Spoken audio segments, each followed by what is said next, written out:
Good morning sa lahat ng manonood. So, pinatay ko muna yung aircon, pero parang nauumpisa na akong mainitan kasi napansin ko na merong wheezing sound, no, sa background, no, hindi po yung music, pero ano po siya, wheezing sound ng aking aircon. Yeah, so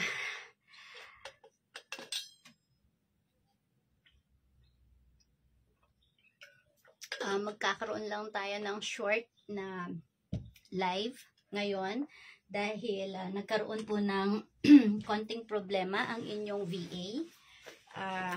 Bumigay po ang aking Gamdias na gaming monitor. So, try kong bumili nito. Otherwise, bibili ako ng aking monitor. Ayan. So, I think ito po yung may problema. So, try kong bumili ng ganitong adapter na saksakan. Ito yung power, cable niya eh. So, antayin ko lang na mag-open ang SM kasi doon ako pwedeng makabili ka agad-agad. So, eto po si Gamdias ko. Pakita ko sa inyo kung gaano kalaki ang aking monitor. Ayan siya. Ganyan po siya kalaki. So, parang 14 inches yata to, tapos 32 yung pag ganun niya. 32 nga ba? Parang 32 inches siya. And then parang 14 or 18 itong pababa niya. Ganyan po siya kalaki. Kaya mas madaling mag-work, madaling maggawa ng mga trabaho natin. And then dito sa kabilang side naman is may 24 inches na bent Q. Ayan, monitor din. Ito matagal na to. Halos itong bent Q ko. Halos 10 years na yata siya or 8 years. Hold lang. On ko na yung aircon. Mainit na. Okay. So, pardon the noise na lang po. Opo. And I will try to do something eventually that will help para hindi po maingay ang aircon natin, no? Kasi lang siya, yung mano-manong aircon. But anyhow, just like what I mentioned dito sa aking description nitong video na ito is dapat ito yung nauna kong ginawa kaya lang kakagawa ko lang ng isang PowerPoint on how I can share with you the basics of being a VA, no? So, iaano ko po sa inyo yung, kasi marami pa rin naman ang nagtataka, ano ba talaga ang VA, bakit ba kailangan ng isang VA, ano ba yung mga opportunities ng isang VA. Marami kasi na hindi nila naintindihan pag sinabing VA, no? So, dito, iaano ko po sa inyo, i-explain ko to the very basic kung ano ang isang VA, no? So, VA stands for Virtual Assistant. So, yung mga virtual assistant, para po silang mga independent na mga contractor na tinatawag. Tapos, nagwo-work sila from home, no? Katulad nito pong setup natin, meron po tayong computer, meron tayong internet, and normally, mas maganda kapag LAN ang iyong internet, hindi lang siya Wi-Fi, no? Yung connection. Kasi sa Wi-Fi ko minsan nagpa-fluctuate, no? Lalo na kung ikaw ay VA na kailangan mo ng consistent na internet connection. So, mas maganda naka-LAN ka, no? And then, ang isang VA ay skilled na tinatawag. May mga skills yan, halimbawa, social media, no? Sa social media, sa content management, sa pagbablog, no? Blog post writing, tapos mga graphic design, o kaya mga internet marketing, o kaya mga research. So, marami pong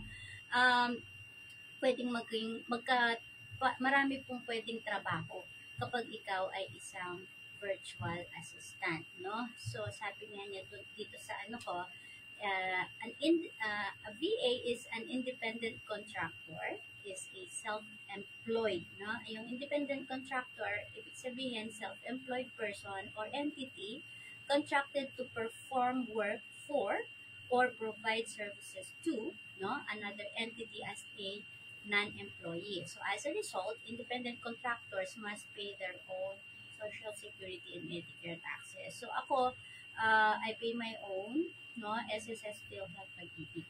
Ayan. So, yun yung mga dapat i-take into consideration ng isang VA. Okay? So, yung mga tao na nag-work as a VA or virtual assistant, often they have several years of experience in the field of administration. No? Mga halimbawa, administrative assistant, mga office managers, no? Yun yung kumbaga parang tinitingnan ng mga employers. Kapag ikaw ay merong administrative experience in work or in being a volunteer or in being an office manager sa isang company, yun yung tinitingnan. Kasi, bakit yun ang pinaka-basic na tinitingnan? Kasi kapag ikaw ay isang administrative assistant or office manager, marunong ka ng multitasking. So, most of the VA are multitaskers, no? And then, also, kumbaga, meron din silang mga, yung, ang tawag doon, skill in terms of organization, no? Kasi yun yung, yun yung pinaka-core character ng isang administrative assistant or office manager. And they can juggle between tasks, no? Kasi nga organize sila, at saka mostly kasi sa pagiging VA, no, virtual assistant, is administrative task siya. So basically, sa mga hindi po nakakaintindi pa kung ano yung VA, para po siyang secretary pero wala siya sa office. Nasa siya, ibang bansa or nasa ibang lugar. Ganun po ang isang VA in layman's term, no? Itong VA, no, itong mundo ng virtual, it became so popular during the aftermath of COVID, no? So, nung nag-pandemic po, lahat ng mga VA, no, ay nag-shoot up yung demand for VA. Kung makikita ninyo, ang daming nagsuputan pagkatapos ng kung noon, I have an experience noon na kapag tinanong, ano yung work mo? So, sasabihin ko, work from home ako. Tapos sasabihin nila, call center. Sabi ko, hindi. Virtual assistant ako. So, ano yun? So, it's very difficult to explain it kasi hindi pa yun ganoon kakilala 10 years ago. So, after yung aftermath ng COVID pandemic, no, doon nag-umpisang makilala ang mundo ng mga virtual assistants because they have seen na only I think most of the VA, mga independent contractors na to, hindi sila gaano naapektuhan in terms of employment during the COVID pandemic. So, naging tuloy-tuloy ang trabaho for as long as may power, may internet, no? So, yun yung, yun yung isang advantage niya. So, paano nag-work ang isang virtual assistant? Ayan. So, virtual assistant, they have become more prominent, no, as small businesses and startups. They rely on virtual offices para magkaroon ng less cost. Okay? And then, I know that ang pinaka-expense lang ng isang VA is internet at saka electricity. Of course, syempre yung kanyang basic needs like pagkain, no? So, dahil ang isang VA ay independent contractor, ang business does not have to provide the same benefits or pay the same taxes that it would for a full-time employee. Kapag nag-hire kasi actually, dahil ang client mo is abroad, no? There is a big cut down on the cost, operational cost ng isang company that is based abroad, like in America. Example na lang natin sa Amerika, malaki ang natitipid ng mga kumpanya sa Amerika kapag nag-hire sila ng mga VA from another country, say for example, India, Pakistan, and Philippines. Meron ding mga iba na mostly kasi India, Pakistan, at saka Philippines ang tatlong ano tawag nito, countries na napagpipilian para sa mga VA kasi low cost tayo. Sorry to say, pero low cost tayo, no? Pero in terms of result ng work is we are above the average, no? Basta masipag tayo, okay? So, yung sa Amerika, alam ko, kapag ikaw ay nag-work doon, yung pagbabayad mo ng taxes, it differs from one state to another. Merong state na ang tax nila parang 45%, no? Tapos merong ibang state naman, yung taxes nila 20%. So, depende kung saan state ka naka-stay. Tapos, ang virtual assistant kasi, yung sahod niya is different from, an administrative assistant na sahod na nag-work from home. So, pwede sila magkaroon ng same compensation, pwede sila magkaroon ng same tax structure katulad ng isang full-time na empleyado. Yan, medyo mainit. Okay, so, yung mga virtual assistant, they work off-site. Pag sinabi mong off-site, wala sila doon sa lugar kung saan yung opisina. Say for instance, yung company na nag-hire sa'yo as a VA, nasa ibang bansa siya, or pwede rin kahit nasa ibang rehiyon. Pwede rin yung ganon. VA pa rin ang considered sa'yo. So, meron akong alam na mga nag-work from home pero they are connected with local companies ng Philippines. So, VA pa rin sila and work from home. So, ang isang malaking na advantage ng kapag nag-hire sila ng mga VA, itong mga companies, no, yung hindi na sila magbibili pa ng mga computers, ng mga office desk, kasi yan yung kailangan mong i-invest kapag ikaw ay isang negosyante at ikaw ay may opisina. So, kailangan mong bumili ng mga yon in order to hire employees. Okay?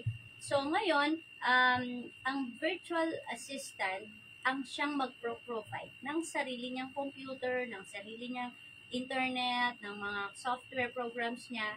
So, less yung gasto sa site ng company na nag-hire sa VA na ito, no? So, if you are aspiring to become a VA, kailangan meron kang computer. Okay, pinapauna ko na po, kailangan meron kang computer, kailangan meron kang at least basic knowledge in computers.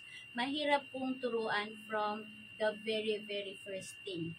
Okay, kasi kung yung pag-operate ng computer ay nahihirapan ka, so mas mahihirapan ka din kapag ikaw ay tuturuan na doon sa mga apps, doon sa mga tools or softwares na gagamitin para ikaw ay ma-equip bilang isang virtual assistant. So for me, at least a basic knowledge of computer operations, Microsoft Office, no?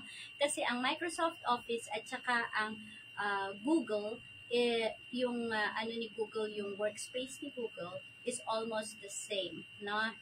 Nagkataon lang that when we use Google Drive, tsaka yung Google Sheet, Google Doc, Google Forms, Google Presentation, it is almost the same as the Microsoft. The only thing is ang Google is real time. So kapag nag-edit ka sa isang document or sa isang Google Sheet, nakikita nung taong nag-share sa iyo ng sheet na yon. So, that is how me and my VA is working right now. Basta ang ginagawa ko lang sa kanya, I give her set of instructions, o ito yung gagawin mo, and then sometimes I give her a short video on how to do it, no? And then, tuloy-tuloy lang niyang ginagawa yon. So, ako kasi, ang isa sa mga natutunan ko sa pagiging isang VA is knowing how to follow instructions. Yon. If you know how to follow instructions, then mas madali para i-train ang isang gustong maging VA. So, you have to have a basic knowledge of computers, no? And preferably Microsoft Office, alam mo. Hindi naman kailangan advanced level ka, basta basic lang. And then, you have your own internet, no? Kung maaari, dapat LAN cable ang gamit mo, no? Especially if you are going to work with Google Drive, kasi real time yan. So, kapag Wi-Fi lang ginagamit mo, minsan nagfa-fluctuate. Although, in Google Drive, kung ano man yung changes na ginawa mo, immediately, hindi mo siya kailangang i-save. Nandoon na siya kaagad. Yes, good morning, Manlin. Good morning. Na-receive ko na yung aking mga items. Yeah, thank you so much. And thank you, Vio Marquis, no, Tinamisan from Davao, watching right now. And sa aking magandang sis na nasa Cotabato City right now. Ay, nasa Davao din yata siya right now. Oo. Maid of honor siya sa kasal ng isang friend niya. Ayan. Maid of honor ba o bridesmaid? Oo. Siya ang pinakamaganda. Ayan. Si Ami. Okay. So, ano ba yung mga duties? No? Siguro na-discuss ko na ito the past days, pero himayin natin siya ng konti-konti. No? Ano yung mga duties ng isang virtual assistant? No?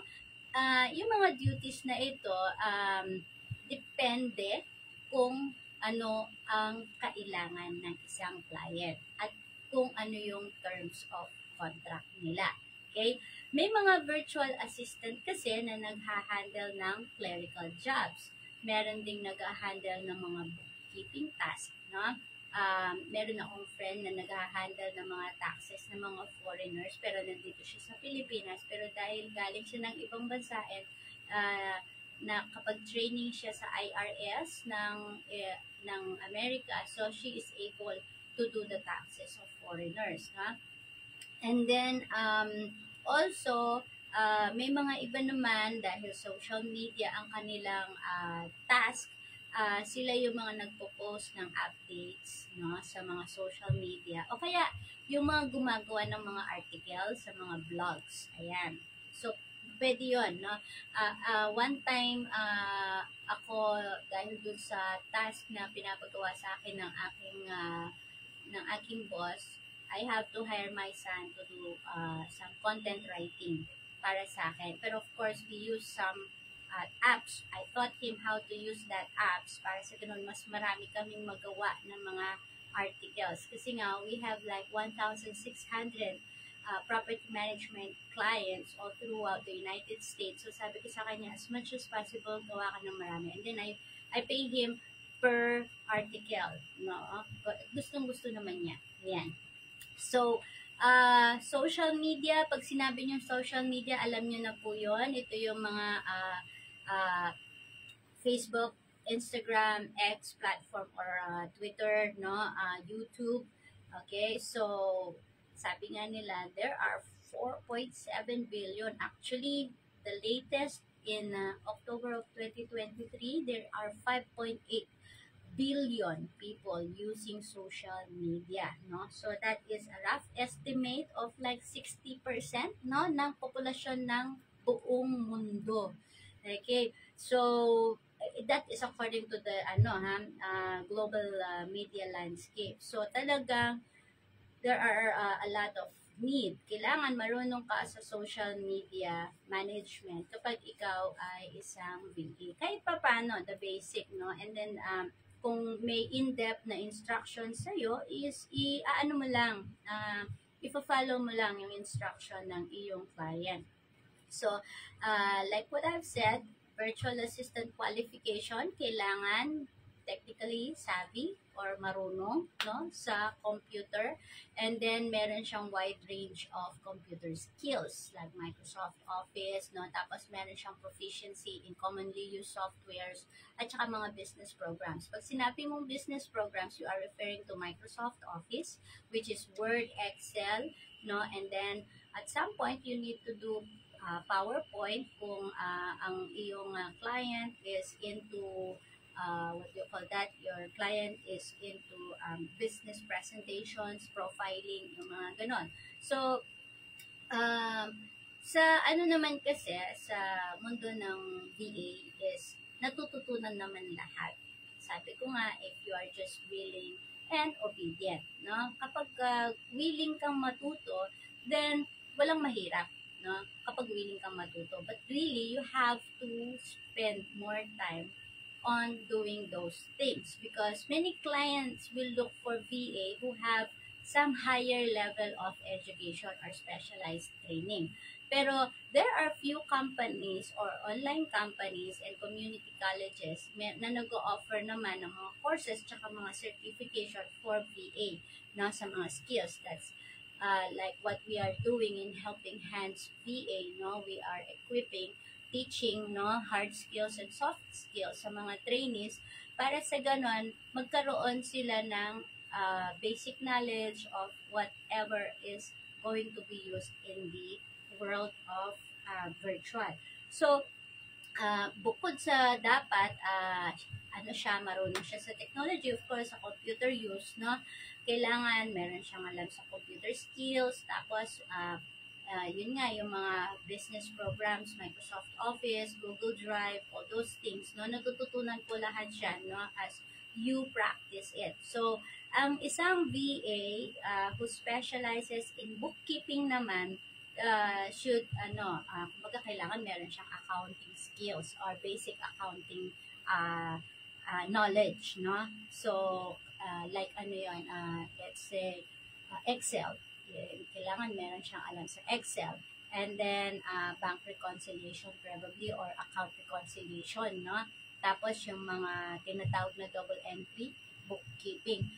Itong double entry bookkeeping kasi, ito yung mga financial transactions that has equal and opposite effect in at least 2 different accounts. So, ituturo naman yan. Tapos, alam ko, normally, yung mga nag-hire ng mga bookkeeper, kailangan meron kang knowledge sa QuickBooks. Okay? Kasi mostly yun yung ginagamit nila. And there are some more tools that they might require you to learn, no, para magamit siya. Okay, so, now what are the benefits of a VA, a virtual assistant? Sa mga client, ang advantage kapag sila ay nag-hire ng VA is the flexibility of contract. Na? Halimbawa, kailangan lang nila yung VA sa isang project. Like there was one time may pinatuloy na project sa akin yung aking boss dahil nga hindi natapos ng isang ng isang Pakistani na hinire niya sa Fiverr. So, pinatapos niya sa akin yon, and sabi niya, it's a 1-month project, sabi niya, pero hindi natapos nung hinire ko sa Fiverr. Kanya, kumbaga nag-lapse na yung 1 month na binigay sa kanya para tapusin.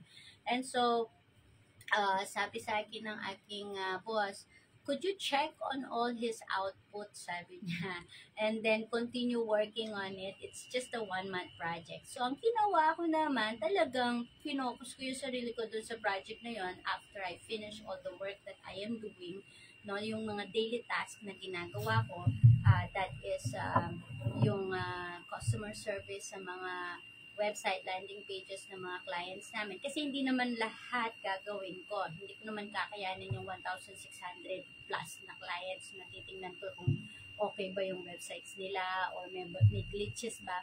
So, ang ginagawa ko lang, every day I go check like 5 clients a day and then minamarkahan ko lang na chinek ko na to. So, I made my own list of all the clients that we have. Tapos, sinare ko sa boss ko yung parang table of contents siya. Tapos, nilagyan ko lang siya ng column na website, landing page, and so on and so forth. And then, kiniklik ko lang kapag ginawa ko siya. And gustong-gusto yun ng aking boss kasi sabi nga niya, at least I can see clearly what is going on and ano na yung nagawa mo at saka ano. Although they did not tell me to do that, but ako naman kasi being kumbaga parang sanay na ako sa mga ganitong work even when I was working on-site sa Kuwait at saka sa mga ibang companies that I work with.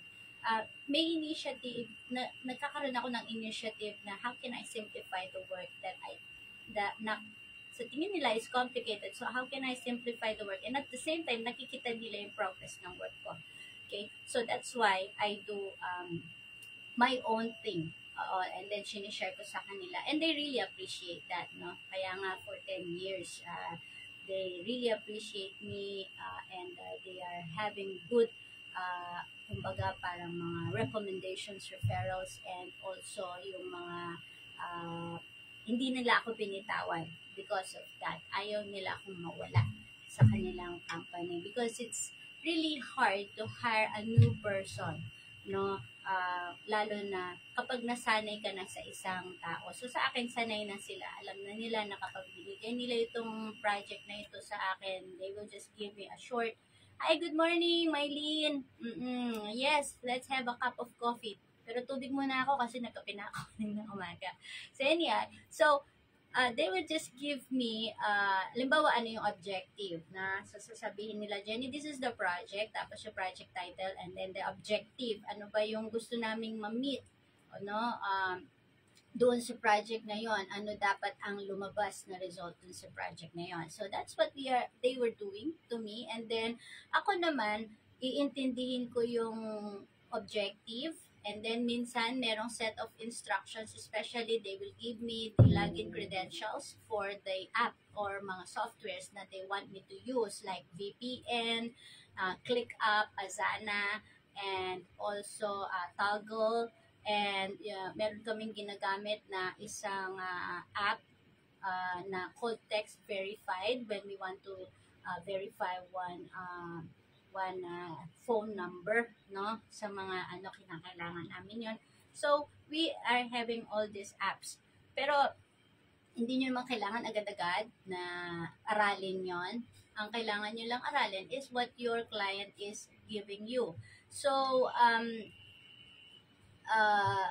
yung employee kasi sa traditional office setting, usually they are paid on a fixed number of hours per day. Diba? Kung ikaw ay isang regular na empleyado working on site, like say for example, you work 9 to 5, so you are only paid from 9 to 5. Sa isang BA to, kafangfangan ko eh. So sa isang VA naman, they are paid by task. Okay? Or, on my case naman, per hour. Okay? So, merong by task din. So, for example, itong task na to is a research o kaya sabihin na lang natin data analysis, no? Market survey, ganon. So, you are paid when you complete that task or project. And then, sa mga small business owners naman who are hiring VA, it can help them free up valuable hours para mag-focus in growing their business. So, yung aking client abroad is just a small business. Sabi ko nga sa inyo, it is owned by the Father, the Son, tapos Holy Spirit. So, the Father, the Son, yung Father, siya yung broker. He's been in the real estate in America, I think, for like 30 years of his life or more, no? And then, the son naman is yung techie. Siya yung in charge sa paggawa ng mga websites, incorporating WordPress on the websites of our clients, and then designing the Bing ads and the Google ads, tapos pinapa-replicate na lang niya sa akin, no? And then, if I have to add or remove zip codes, kasi kung minsan nagbabago ang ano tawag nito, yung parang map line ng isang client namin. So, ako yung gumagawa ng mga redundant na work. So, hindi na niya kailangan isipin. So, ang gagawin lang niya, he will shoot all the task that I need to do na importante sa ClickUp. Tapos, makikita ko na siya. And then, I will do it according to what kumbaga parang objective is, no? Kaya ganun na lumaki yung company na ito. I grew up with them. Because for 10 years, dati ang client lang nila is 2 clients, no? to property management clients. And then, ang mga pinapa-research nila sa akin, parang hindi naman naka-level doon sa property management during the initial months that I was working with them. And then after some time, they came up na, oops, okay, eto na yung keyword, eto na yung market na gusto natin because based on the research na pinagawa nila sa akin, property management is very, kumbaga parang malaking market sa Amerika. And so, that's why they came up with that. And so, mula noon, mga property management ang mga clients namin. Actually, today, I am supposed to onboard 3 more clients. And, teka, tingnan ko, saan bansa, saang lugar itong mga ito. I think, yeah, 1, 2, 3. Okay, I have to onboard 3 more clients, no? After doing yung aking pagpapalit ng mga TCPA, at saka mag-adjust ako ng mga prices because sometimes we need to adjust prices in Google Ads, no? Para sa ganun, hindi naman masyadong mamulube itong aming client, no? Of course, we always want to do what is best for our client, kaya yun yung ginagawa namin, no? And so, what we normally do is we make sure that the benefit pa rin is for the client, and then parang secondary lang yung sa amin. Right. Now, so, edi na ano na yon, yung ano yung tawag nito, yung isang maliit na business owner like yung client ko ngayon or yung company where I am linked right now, mas cost effective kasi na mag-outsource sila ng mga tasks. Pero itong aking client, parang mas nakita niya na tawag nila sa akin Jenny. So, feeling ko is, parang part ako ng family because they call me Jenny. So, parang mas, appreciated nila yung effort na binibigay ko sa bawat task na binibigay nila sa akin because first is, I deliver the output or the result before the due date or before the deadline. Second thing is, maliban pa sa maaarte yung aking mga worksheet, alam ni Jane yan. Colorful na yung worksheet ko, may mga graph pa, at meron pang mga pull down, yan. So, pinapractice ko yun. Kasi ang ganda kasi tingnan kapag ganun, no? Na yung iyong Google Sheet, it's not boring na row columns lang siyang ganyan, at saka hindi siya anong tawag nito, parang linya-linya lang, tapos yun na yun. So, I make sure to it that even providing the result or worksheets, no, it has to be creative, no? And then, so, paano mag-hire ng isang VA? So, dahil right now, no, since 20, I think some companies started 2000, I think ito naging siya, way back 2010 or 2012, I am not sure. So, nagsuputan ang napakaraming mga freelance contractors, no, na nag-work from home. So, yung employment market ng mga companies right now is parang lumaki. Okay? That is why there are a lot of freelancer sites that kumbaga parang yung mga freelancer sites na yon, nagkaroon sila ng work pool na tinatawag, no? Okay, I'll give you mga freelancer sites like yung Fiverr, no? Upwork, no? Dati meron ding Lance.com, no? Pero wala na si Lance.com ngayon, parang iba na yung pangalan niya, no? So, meron silang nag-create sila ng mga websites, no, na kung saan meron na silang mga work na nandito, and then meron na ding mga applicants. So, if you are a starting VA, no, pwede kang maghanap ng mga work that are data entry level. Okay? Isa sa pwede mong puntahan is Craigslist.com, no? Tapos, marami pa, hindi lang itong mga to, no? I think may mahigit 100 based doon sa listahan na na-accumulate ko at saka dinadagdagan ko pa to, no? I can give you sana nandito. Ang problema kasi namatay yung isang monitor ko, kaya pag nag-open ako, doon siya lumalabas. Hindi ko na ma-open doon. Okay. So, anyhow, let's see kung mabubuksan ko tong Excel dito. Naku, hindi ko mabuksan yung Excel dito. Mamaya na lang siguro. No? So, pwede kong gawin is dito sa ilalim ng if you can email me, may email address ako dun sa website ko, no? And you want a list of all the websites. Ang tawag ko doon online job URLs. If you want a copy of that, I can send it to your email. Just email me and request the file. Okay? So, it's free of charge. Wala po akong hinihingi na kahit man, kahit pisong duling na nagkabalibalinting, hindi po akong humingi. All I want is, and my prayer is, you know, that kung paano ako binless ni Lord with this job is i-bless din ang aking kapwa Pilipino. Para sa ganon, maraming mga tao ang become blessings also.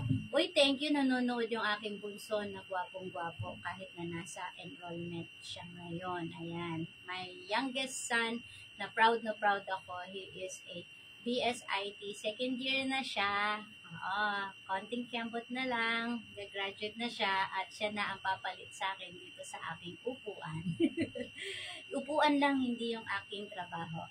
I am not looking into retiring. Siguro 10 years pa. 10 years pa. Doon na ako magre-retire. Kasi ang hirap mag-retire, no? Yung parang wala kang ginagawa araw-araw. Minsan nga, pag Sabado, parang sabi ng husband ko, just rest. Pero parang ako, no, I don't wanna rest.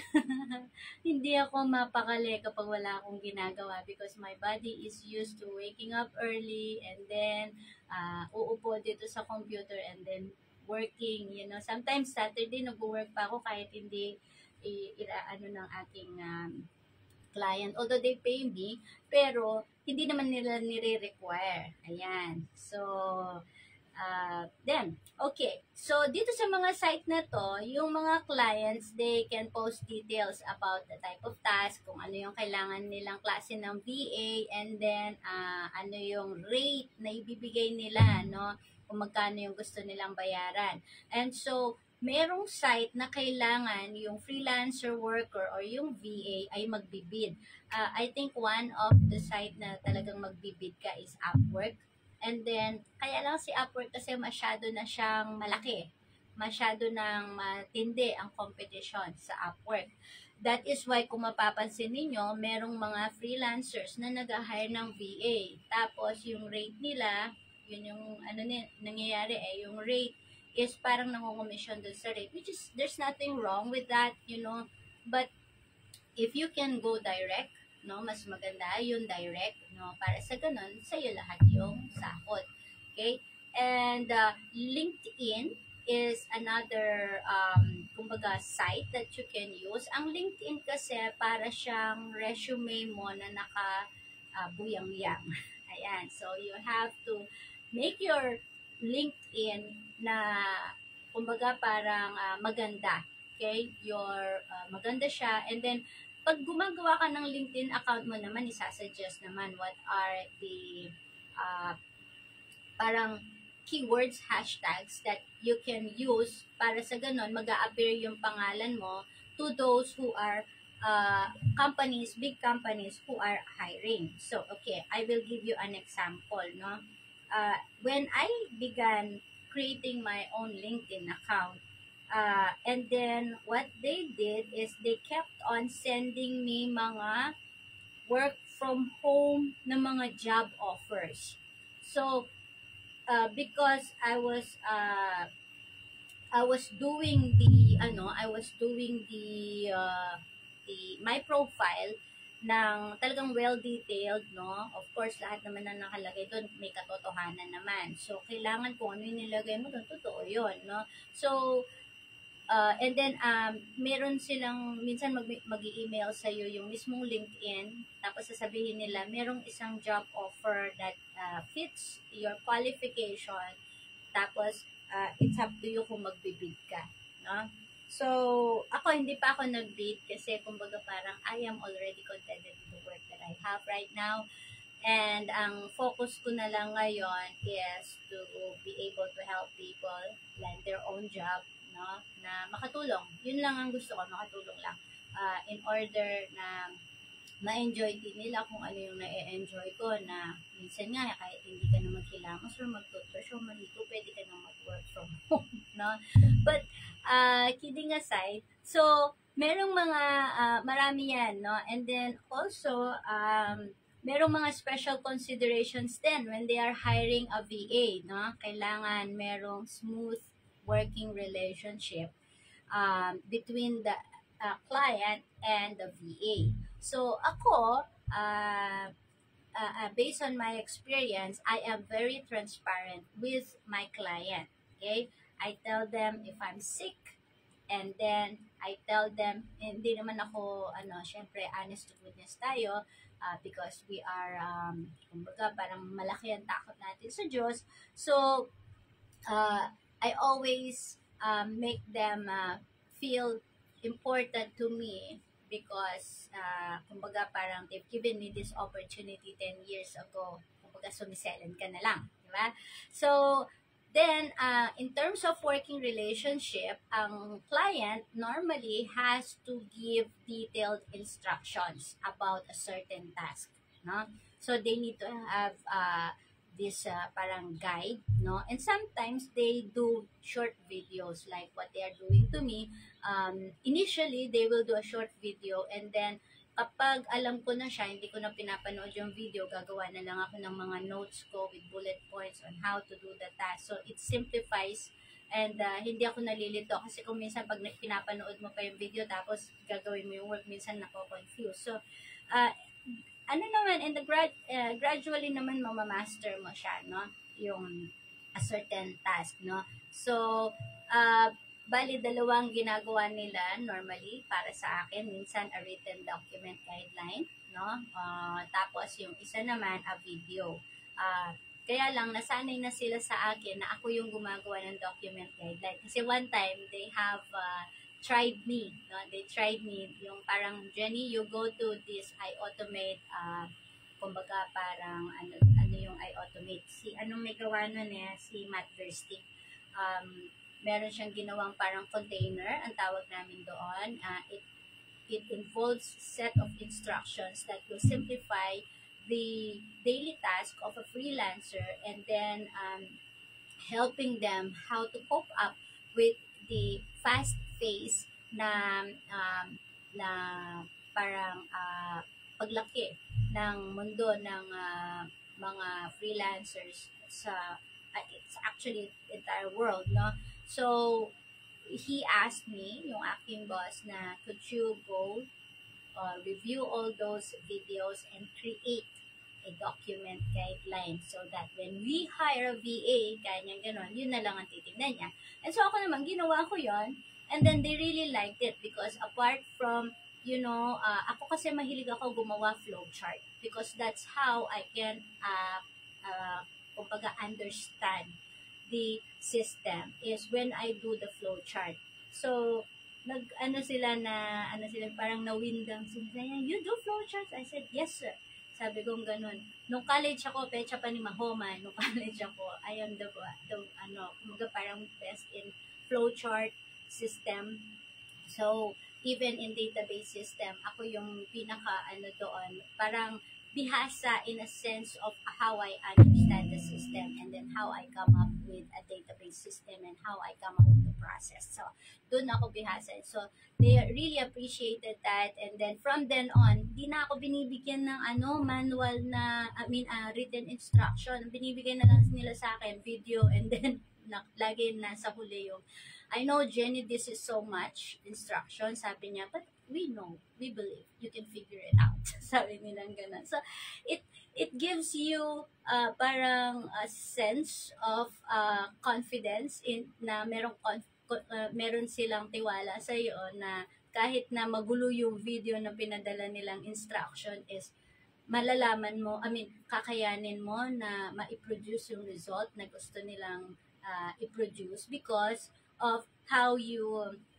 kumbaga parang do your job. Yun yung ano doon. So anyhow, there are several frequently asked questions in being a VA. So I will read to you some of them, no?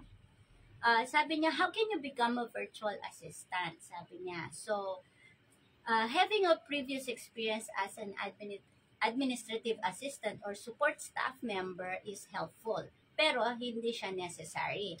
Okay? So, even individuals without past experience can take training courses to learn needed skills such as Microsoft Office Suite or other administrative software. So, dito pumapasok na maganda kapag ikaw ay beginner as a VA or aspiring VA na maka-attend ka ng mga training courses na that could teach you mga hard skills, soft skills, no? And then, they could mentor you or coach you. Yeah. So, those are parang good tips, no? And then freelance networks also such as Upwork and Fiverr, they provide a marketplace, no, wherein contractors can seek out positions. Pag sinabi mong contractors, ito yung mga VA, they can seek out work on more traditional job boards or through networking sites such as LinkedIn, no? So si LinkedIn kasi, kung mapapansin nyo, kailangan mag-connect ka sa mga tao. So connecting from one person to another. So, parang lumalaki yung network mong ganyan. Nakikilala ka. No? So, that is one of the advantage of being in LinkedIn. Especially if you are aspiring as a blogger,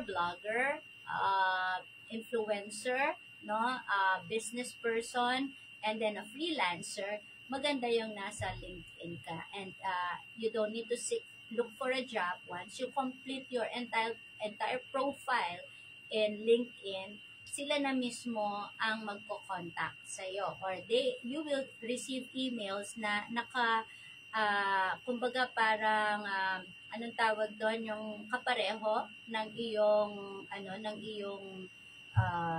trade, no? Parang matching ang scenario na yan, parang ang na-match. So how hard is it to be a virtual assistant?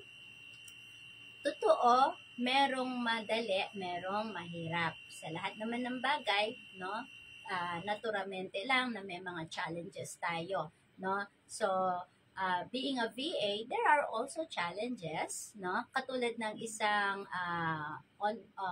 on-site na empleyado. So, ang isa sa mga challenges na encounter ko as a VA, no, yung walang internet. Yung internet mo, pag ganon siya. Okay? Nawiwindang ako pag ganon. So, then, brown out.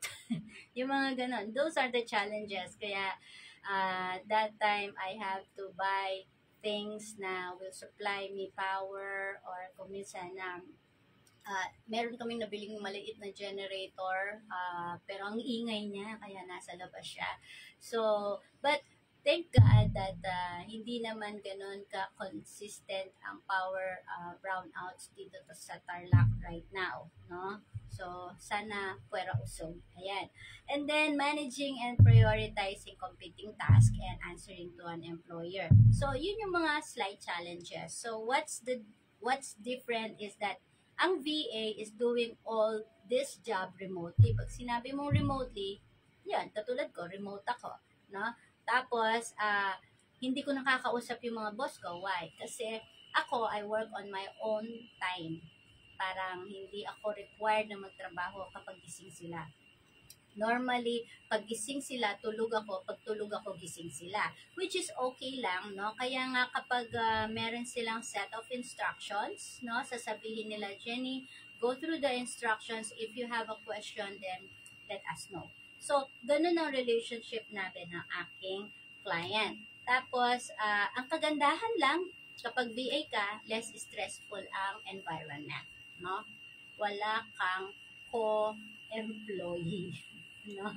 'Di ba sa mga companies, no, kapag lalo na kung full of employees 'yan, na ang daming chismis diyan, no, may mga marites dito, marites doon, merong mga hilahan pababa dito, hilahan pababa doon, no? Kaya nga sabi ni Coach Cecil, sa virtual world dito ka pwedeng magpabibo. Ayan, so pwede kang magpabibo dito. Ako dito ako nagpapabibo sa mga boss ko eh. That's why they appreciate me more.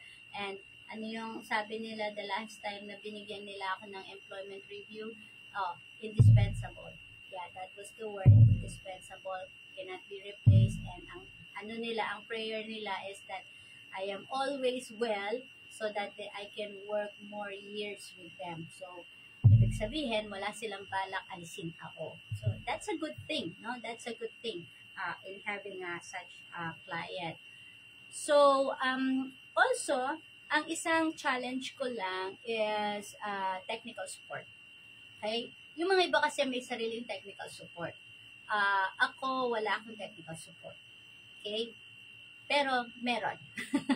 What I mean, meron. I have my son, si Bunso, in terms of mga both software, and then si panganay ko sa hardware. Yeah? Actually, pareho sila. Pagdating sa technical support, pag yung aking mga computer, keyboard, actually yung keyboard ko na combination of purple, pink, and white is ginawa ni panganay ko. No? This is a mechanical keyboard, pero inayos niya, ginandahan niya, nilagyan niya ng mga mga keys na ganito. Ayan. And then also they are the ones suggesting to me that I have to use this kind of mouse para protect myself from having carpal tunnel, no? Kasi as a work from home, madalas you use the mouse, no? Kaya nga yung aking mouse is medyo quite complicated. Ayan po, ayan siya. Ayan. But it's good, no? Hindi siya yung normal na nakayuko yung ganyan. So ito yung kasi yung masakit at saka ito kapag ayan. Minsan, makikita mo red yan. And then, I also use a pad, no? Merong pads po yung aking mouse pad. Meron siyang parang unan na nagre-rest doon yung aking arm, no? So, going back is, yun nga, pag walang technical support. But if you have people that surrounds you, no? Meron namang mga shops dyan that if something happens to your computer or monitor, things like that, you can always go to shops. I know some shops, Computer Zone, doon ako palagi pumupunta when something happens sa aking laptop and desktop, or Dove Shop. Sa Dove Shop ako palaging namimili kasi nga doon yung kumpleto halos, no? It's right in front, SM City, Tarlac. And then, basically that is what we have. And ang natutunan ko as I progress, no? Siyempre sa 10 years nakakaipon ako ng mga kagamitan, is that I always upgrade my system. Kasi nag-upisa nga ako sa Pentium 4 pa Pentium 4. So, I upgrade eventually. So, I came up with a hybrid computer right now na dati nga meron pang radiator yung aking CPU, pero pinaalis ko sa anak ko, sabi ko baka mamaya things will happen. But good thing naman na ang ginawa ng mga anak ko, nilagyan na lang nila ng 6 na fan. Kasi nga I work multitasking. So minsan 50 yung naka-open na tabs sa akin. Para magtataka kay 50, ang dami naman. Yes, I work on 50 tabs. Kaya mabilis akong mag-work, kaya I always wanted to have secondary monitor. Kung pwede nga may third monitor pa para sa ganun. No? Para akong nasa, tawag dito, sa stock market, tinitingnan ko na lang na ganun. No? But it is all good, no? But as you progress with being a VA, that's good. And then, another question na pwede nating how much can you earn as a VA? Well, it depends, no? Normally, ang rate ng isang VA kasi will depend on the experience, will depend on your skills, no? Normally, we are paid by skills. And then, sa iba't ibang klase ng mga job URL online, they have a different rate. And you have a different rate if you are a direct hire. Okay? So, depende yan. But definitely, no, uh, definitely hindi ka agrabyado. Kasi, kahit siguro mura lang ang bayad sa'yo, the mere fact that you don't spend money, na magko-commute ka, no, time and money, no, tapos magla-lunch ka pa doon sa labas, no, tapos magpe-prepare ka pa, kailangan mo pa bumili ng mga makeup and so on and so forth, no, so at least ang pagiging VA is cost efficient din siya on the side of the VA itself. So, sabi ko nga, compensation, it depends on the assignment, no? And kung kanino ka nag-work. Makikita nyo yung mga rates ng mga VA sa Indeed, no? Indeed.com. Okay? Merong mga rates yan. Or you can particularly look for the basic administrative assistant job offer sa Indeed, kung magkano yung mga rate na ino-offer sa kanila. Pero definitely hindi ka kumbaga hindi ka agrabyado. So, jobs with a higher value skill set such as yung mga nagdi-design, yung mga gumagawa ng mga website development, or mga digital na mga ginagawa nila, they can dictate their price. Pwede sila mag-dictate ng prices nila. So, yung mga ibang mga jobs na ito, no, ako naman kasi on an hourly rate naman kasi ako. Kaya gusto ko lagi nag-overtime kasi dagdag yon sa hourly rate. So, yun nga, Upwork or Fiverr. Pero right now, no, Upwork nga tsaka Fiverr is already very malaki, no? Malaki na ang competition doon. You can try Pepper VA, no? Hindi ko po siya kilala pero naka-base siya dito sa Visayas yata. I just saw her one time in habang nagre-research ako ng mga websites, no, to add it on the list that I am making.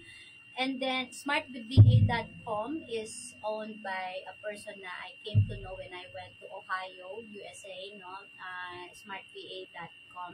So they can help you. They have already a lot of clients na that are needing VAs, so you can try there. And then meron yung tinatawag nilang pineapple. I don't know what is pineapple, hindi naman yung prutas, pero it's like a sister company of Hello Rage, no? Hello Rage is mga healthcare VAs naman yung mga yon. So, yung pineapple is parang mga administrative and other skills na mga, kumbaga iba-ibang niche. Dun sa pineapple. Tapos, meron ding isa na legal VA.